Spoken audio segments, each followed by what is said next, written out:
Buenos días, soy el doctor Jesús Torres Espinosa. Continuamos con la clase de anatomía. Estamos revisando los caracteres anatómicos relativos al esfenoides, el tercer hueso del cráneo que hemos estado revisando. Pues se va a encontrar va a formar el piso medio del cráneo, como he dicho en reiteradas ocasiones, y va a formar la parte más interna de lo que serían las órbitas, ¿sí? Las órbitas oculares. Este vértice de las órbitas oculares es trunco y se va a encontrar a nivel de la hendidura esfenoidal. Ya habíamos dicho que es un hueso irregular que tiene varias partes, diferentes partes a mencionar, que son las alas menores, las alas mayores, un cuerpo, y de ese cuerpo se desprenden dos apófisis pterigoides. ¿Sí? Entonces vendría a tener una forma como de un murciélago o de algún tipo de insecto, no tiene una forma geométrica reconocible. En la imagen los que habíamos estado viendo eran los agujeros que iban a servir para delimitar los extremos del canal óptico.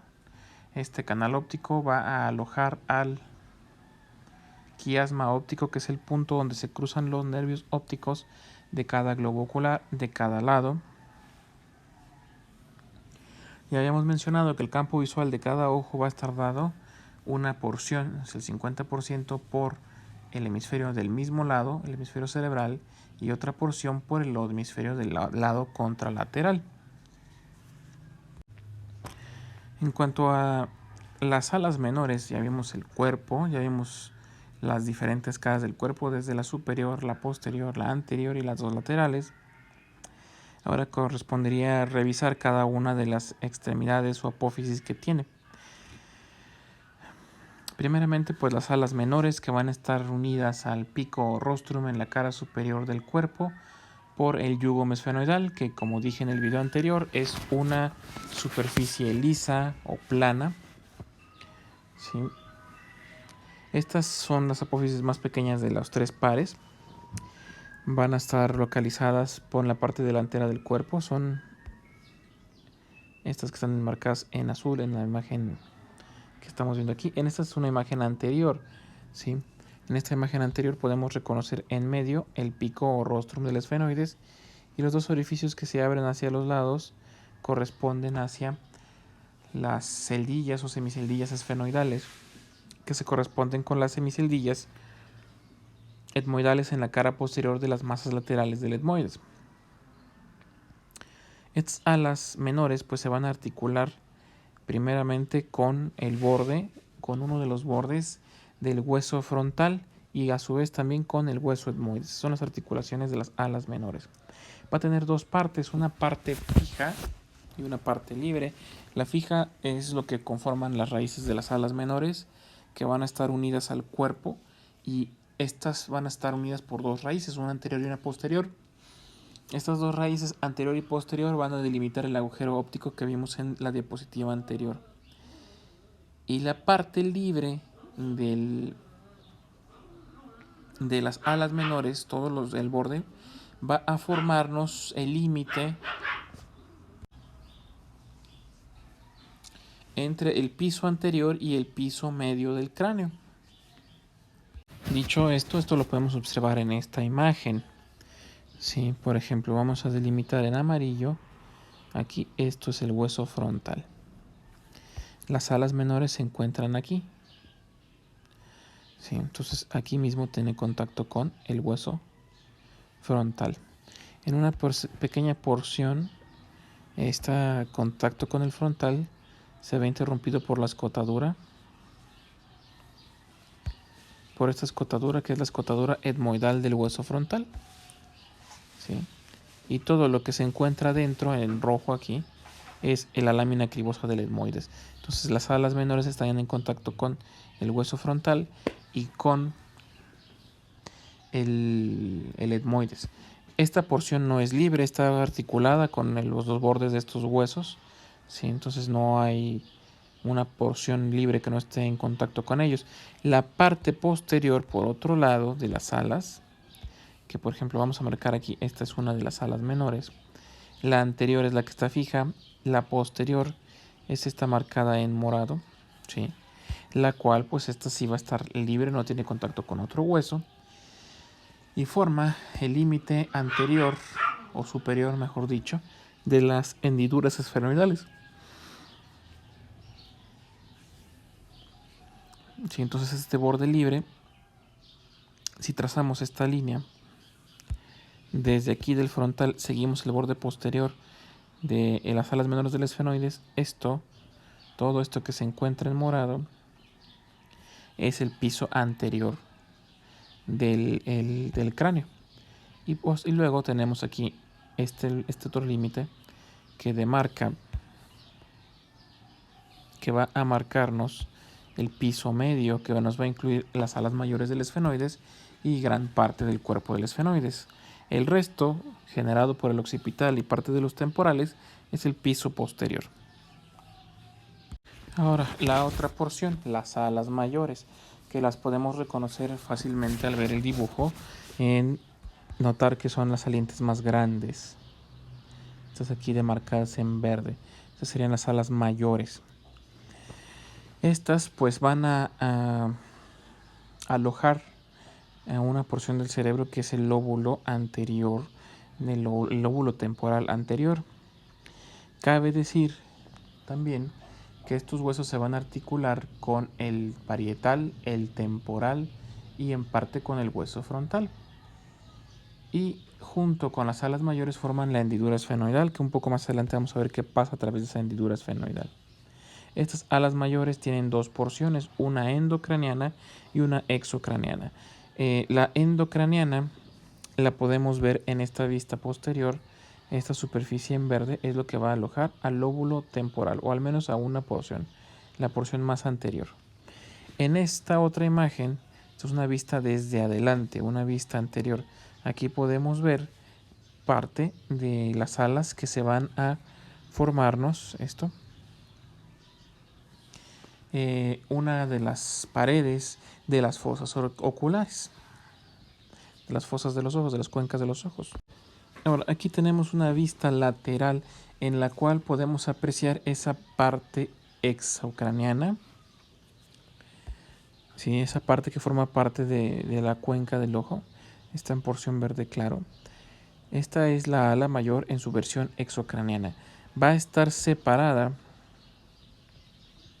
por una cresta de bordes afilados que se llama cresta infratemporal. ¿Sí? Por debajo de esta cresta infratemporal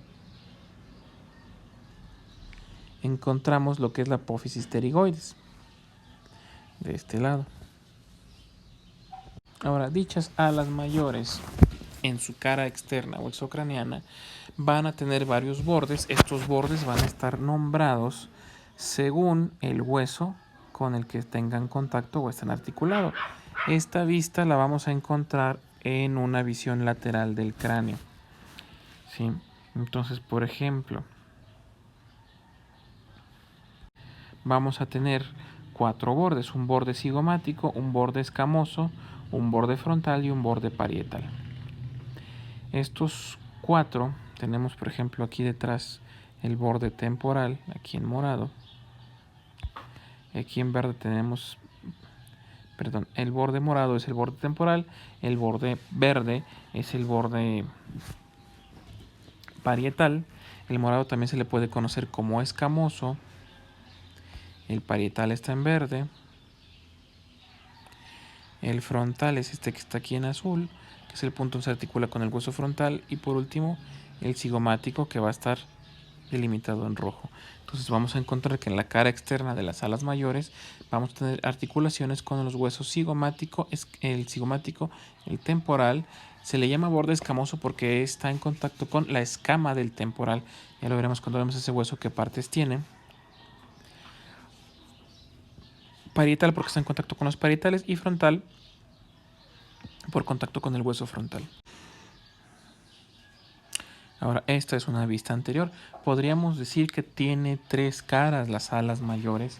Una cara orbitaria, que es la que estamos viendo en esta imagen.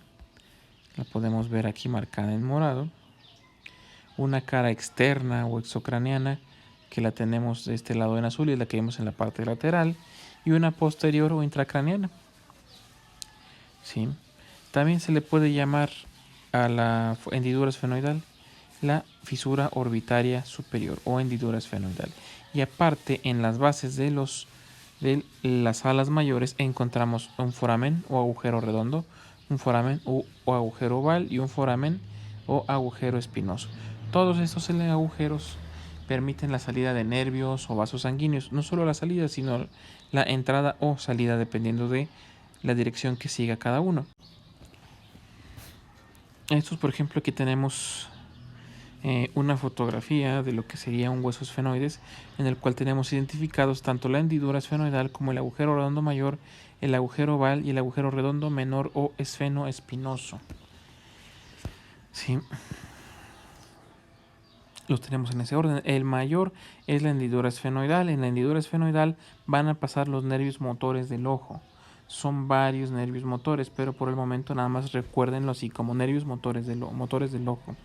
3 ramas del nervio oftálmico y la vena oftálmica.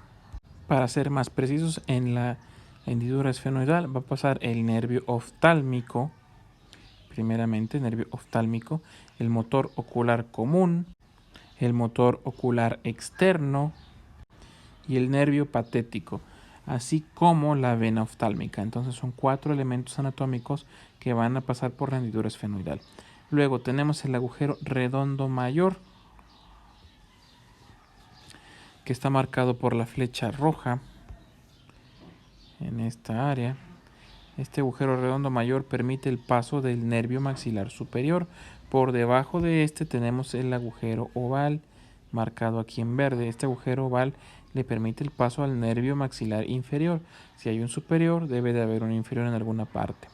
Luego tenemos en azul el agujero redondo menor o esfenovomeriano o esfenoespinoso, en el cual va a pasar la arteria meningea media. A veces un poco por delante y por dentro del agujero esfenoespinoso redondo menor se encuentra el agujero de Vesalio, que sirve de paso para una vena emisaria. Emisarias, hay muchas tanto arterias como venas, y se les llama emisarias porque van a pasar de un lado del cráneo, o sea, de afuera hacia adentro, como si fuera una especie de mensajero. Eso es un emisario. Ahora, dentro de las articulaciones, pues se va a articular con varios huesos del cráneo. Aquí podemos observar la unión con el hueso occipital. Resulta que esta unión con el hueso occipital, como mencioné con anterioridad, es muy íntima. Es una articulación que se llama sincondrosis. O sea, no tiene cartílago y además no es móvil para nada. En este punto. Sí. Entonces es prácticamente como si el esfenoides y el occipital formaran un solo hueso. En esta imagen, pues lo que nos falta son los temporales que se encontrarían aquí. Estos temporales pues son el asiento del oído. Hacia acá adelante tendríamos el hueso frontal y tapando todo esto, formando la mayor parte de la cúpula, pues los huesos parietales. Aquí tenemos una vista lateral, es una vista de un cráneo real, de la unión del hueso occipital con el hueso esfenoides. El punto de unión se encuentra aquí mismo. Aquí alcanzamos a ver la silla turca. No hay mucho más que decir. Aquí tenemos los apófisis pterigoides y esto sería la porción externa o exocraneana de las alas mayores. Aquí pues observamos un cráneo de vista lateral en el cual podemos observar con qué huesos está relacionado.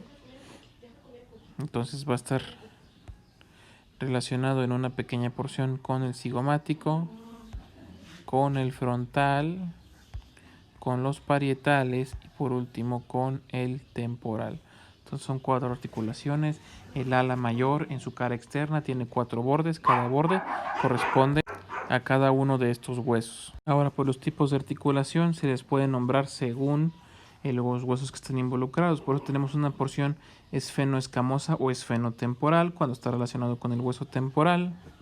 Es un tipo de sutura escamoserrata que no es una sinartrosis, no presenta movimiento y sincondrosis porque tampoco tiene cartílago. Si es la unión entre el parietal y el esfenoides, La unión esfenoparietal es un tipo de sutura escamosa, igual que la del el temporal, pues no tiene movimiento. Con el cigomático pues se va a llamar esfenocigomática y con el frontal esfenofrontal. Todas son de tipo aserrado porque tienen dientes entre tanto el esfenoides como el otro hueso.